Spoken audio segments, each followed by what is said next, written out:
Како да бидеш најдобар на интервјуто за работа и да поентираш. Само во оваа стара епизода. Интервјуто е составен дел од процесот на вработување, но често и за добивање пракси и стипендии. Еве неколку конкретни совети од HR менаџери за тебе. Прво истражи ја компанијата или организацијата, барем пребарај на Google или на Instagram за да знаеш со што се занимаваат, кои се, каков им е вајбот, затоа што сигурно ќе те прашаат нешто во врска со нивната работа. Ниту случајно не доцни, подобро дојди половина час порано за да го почувствуваш просторот, да се фокусираш и да бидеш опуштен. Доцнењето е црвен картон. Ако се откажеш од интервјуто во последен момент, задолжително јави по електронска пошта или порака, а не само да не се појавиш. Dress smart casual. Не мора да бидеш во одело, но ниту во пижами, ниту во тренерки. Првиот впечаток е клучен.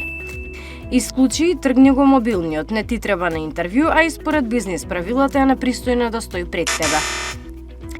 Не е лошо да имаш некој тефтер или блок и пенкало, изгледа професионално, а можеби ќе има нешто корисно за да запишеш.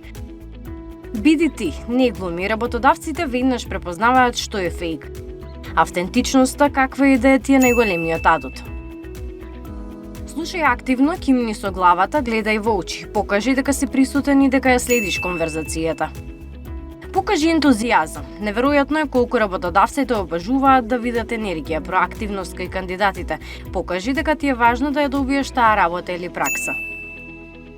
Подготви барем едно прашање, например, како изгледа типичен работен ден овде, или пак што најмногу цените кај вработените, тоа ти го окрева левелот.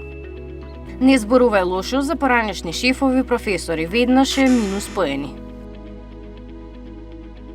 Нервоза и трема се нормални, но леснителна околност е тоа што тие знаат многу добро дека си млад или млади и очекуваат да си под стрес. Затоа само релаксирај се. Скромноста е доблест, да, работодавците сакаат амбициозни млади, но не и арогантни, особено не сакаат да го гледаат тоа кај јуниорите. Реално, ни ти не сакаш на прв состанок некој премногу самоуверен. Значи, не ставај фокус веднаш само на прашањата за плата и напредување, туку покажи поширок интерес за работното место. Размисли однапред или сети се на некој пример што е наведен во CV-то, затоа што тие се најчести прашања за интервју. Да дадеш пример кога си бил одговорен, пример како се справуваш со повеќе задачи или пак како решаваш конфликт.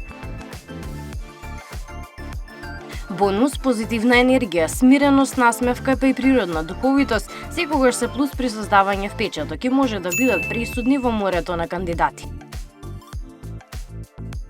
На крај разговорот за работа, односно интервјуто е вештина, а секоја вештина може да се вежба и усовршува. Колку повеќе интервјуа имаш, толку повеќе искуство собираш, тремата се намалува, а самодовербата расте.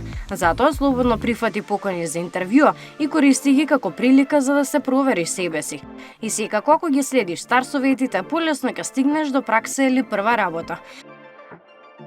Кој моментално нуди отворени позиции за пракса и работа, сето ова можеш да го најдеш на Star Study.